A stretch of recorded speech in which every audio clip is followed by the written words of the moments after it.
আসসালামু আলাইকুম। আজকে আমরা একটি গুরুত্বপূর্ণ টিপস নিয়ে আলোচনা করব। গুরুত্বপূর্ণ টিপসই হলো আপনারা মুখে কি কি লাগানো থেকে সাবধানে থাকবেন। ভুলেও কি কি মুখে লাগাবেন না, তা এই ভিডিওতে বিস্তারিত জেনে নিন। বন্ধুরা, মানব দেহে ব্যবহৃত কিছু টিপস বা মেডিসিন নিয়ে আমরা আলোচনা করি। আজকের ভিডিওতে কিছু টিপস বলবো যা ভুলেও মুখে লাগানো যাবে না। তাই মুখে কি কি লাগানো যাবে না এই সম্পর্কে পূর্ণ ধারণার জন্য ভিডিওটি না টেনে সম্পূর্ণ দেখেন। বন্ধুরা, মূল আলোচনা শুরু করার আগে আপনাদের কাছে একটি অনুরোধ থাকবে, যদি আমার চ্যানেলে নতুন থাকেন তাহলে আমার চ্যানেলটা সাবস্ক্রাইব করবেন, আর যারা সাবস্ক্রাইব করেছেন তাদেরকে অসংখ্য ধন্যবাদ। চলেন তাহলে এখন শুরু করা যাক। সুন্দর ত্বক সকলেরই কাম্য, তাই ত্বকে অনেক কিছু অনেকেই মাখে। যে কোনো জিনিস ত্বকে মাখা যাবে না। যে জিনিসগুলো মুখে ব্যবহার করলে লাভের চেয়ে ক্ষতিই বেশি। আপনি যদি পরিপূর্ণ সৌন্দর্য ধরে রাখতে চান তাহলে যে জিনিসগুলো লাগানো যাবে না তা থেকে বিরত থাকেন। যেমন ভ্যাসলিন। ভ্যাসলিন ত্বক আর্দ্রতা রাখার খুবই উৎকৃষ্ট একটি উপাদান। ভ্যাসলিন কাটা ছিঁড়া এবং কোনো পোকামাকড়ে কামড়ালে সেখানে ব্যবহার করা যায়, কিন্তু ভ্যাসলিন মুখে ব্রণ হলে বা মুখের ত্বকে কখনোই লাগাবেন না, কারণ এটি ব্রণ বাড়িয়ে দিতে পারে। Body lotion. বডি লোশন তৈরি করা হয় শরীরের জন্য, মুখের জন্য নয়। শরীরের ত্বক মুখের ত্বকের তুলনায় পুরু হয়। বডি লোশন সেই অনুযায়ী তৈরি করা হয়, তাই বডি লোশন কখনোই মুখে ব্যবহার করবেন না। গরম পানি।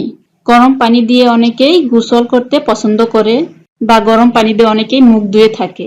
গরম পানি মুখের ত্বকে লাগানো উচিত নয়, এতে মুখের ত্বক শুষ্ক করে তোলে। টুথপেস্ট। টুথপেস্ট অনেকেই ব্রণের কারণে মুখে লাগিয়ে থাকেন বা মুখকে সৌন্দর্য বৃদ্ধি করার জন্য টুথপেস্ট দিয়ে অনেক কিছু লাগিয়ে থাকেন। টুথপেস্ট কখনো মুখে লাগানো যাবে না। টুথপেস্ট মুখের ত্বকের অস্বস্তি বাড়ায় এবং জটিল সমস্যা সৃষ্টি করে। Hydrogen peroxide. এই ওষুধটি কেটে গেলে বা পুড়ে গেলে সংক্রমণের হাত থেকে বাঁচার জন্য ব্যবহার করা হয়। এটি ভুলেও মুখে লাগাবেন না। ব্রণ উঠলে এটি অনেকেই লাগিয়ে থাকে, তবে এটি ব্রণের জন্য উপকারী নয়। এটি মুখের ত্বককে পুড়িয়ে দিতে পারে এবং অ্যালার্জির প্রবণতা বাড়িয়ে দিতে পারে, তাই এটি মুখে ব্যবহার করা যাবে না। Baking soda.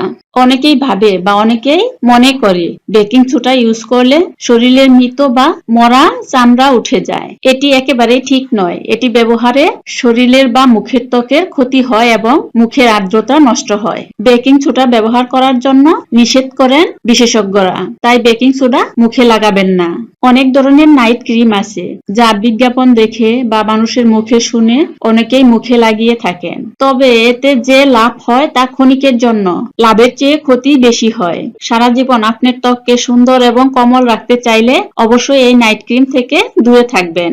এই নাইট ক্রিম অনেকের ত্বকে ক্যান্সারের আক্রমণ করতে পারে, ত্বকে ব্রণের পরিমাণ বাড়িয়ে দিতে পারে, ত্বকে অ্যালার্জির প্রবণতা বাড়িয়ে দিতে পারে, ত্বকের নানান ধরনের সমস্যার সৃষ্টি করতে পারে, তাই এই নাইট ক্রিম থেকে আপনারা দূরে থাকবেন। লেবু। লেবুতে অ্যান্টিঅক্সিডেন্ট থাকে। অনেকে ত্বকে লেবু ব্যবহার করে দাগ এবং উজ্জ্বলতা বাড়াতে।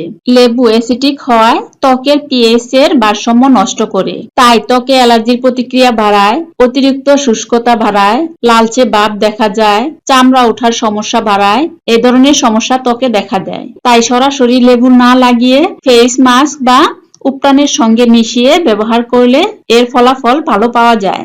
সাদা চিনি। সাদা চিনি মুখে লাগালে এর ধারালো পাশ ত্বকের কোষের ক্ষতি করে, ত্বকের উপরে ক্ষুদ্রি ক্ষুদ্রি ছিদ্র সৃষ্টি করে, প্রদাহ সৃষ্টি করে, জ্বলনি সৃষ্টি করে, লালচে ভাব সৃষ্টি করে, মুখে শুষ্কতা সৃষ্টি করে। ত্বকের এই সমস্যাগুলো দেখা দিতে পারে। যাদের ত্বকে ব্রণের সমস্যা আছে তাদের চিনি বা লবণ ব্যবহারে ত্বকের দাগ, লালচে ভাব ও প্রদাহের ঝুঁকি বাড়ায়। মুখে কি লাগালে আপনার মুখ উজ্জ্বল এবং নিরাপত্তে সুন্দর হয়ে উঠবে? কি কি উপায়ে আপনি ক্রিম তৈরি করবেন? কাঠবাদাম, লেবুর রস, মধু, দই, হলুদের গুঁড়ো। প্রথমে কাঠবাদামগুলো সুন্দর করে পিষে বা ব্লেন্ডার করে নিতে হবে। সব উপাদানগুলো সুন্দর করে মিশিয়ে ঢাকনাযুক্ত একটি কৌটার মধ্যে ফ্রিজে নরমালে রেখে 15 দিন পর্যন্ত আপনি ব্যবহার করতে পারবেন। এই ক্রিমটি দিনে ব্যবহার করা যাবে না। এই ক্রিমটি ব্যবহার করে সূর্যের আলোতে যাওয়া যাবে না, তাহলে ত্বকের অনেক ক্ষতি হতে পারে। এই ক্রিমটি শুধু রাতে ব্যবহার করতে হবে, কারণ হলুদ এবং লেবুর রস সূর্যের আলোর কারণে ত্বকে ফোড়া দাগের সৃষ্টি করবে, তাই এটি দিনে লাগিয়ে রোদে যাওয়া যাবে না। এই ছিল ত্বকে কি কি ইউজ করা যাবে না, কি কি ইউজ করা যাবে এগুলো নিয়ে বিস্তারিত আলোচনা। আরো কোনো তথ্য বা ইনফরমেশন বা মেডিসিন সম্পর্কে জানতে চাইলে তাহলে কমেন্টস বক্সে সেই ওষুধ বা টিপস সম্পর্কে লিখে জানাবেন। পরবর্তী ভিডিওতে সেই ওষুধ বা টিপস সম্পর্কে বিস্তারিত জানাবো। দেখা হবে পরবর্তী ভিডিওতে। সবাই ভালো থাকবেন, সুস্থ থাকবেন। আসসালামু আলাইকুম।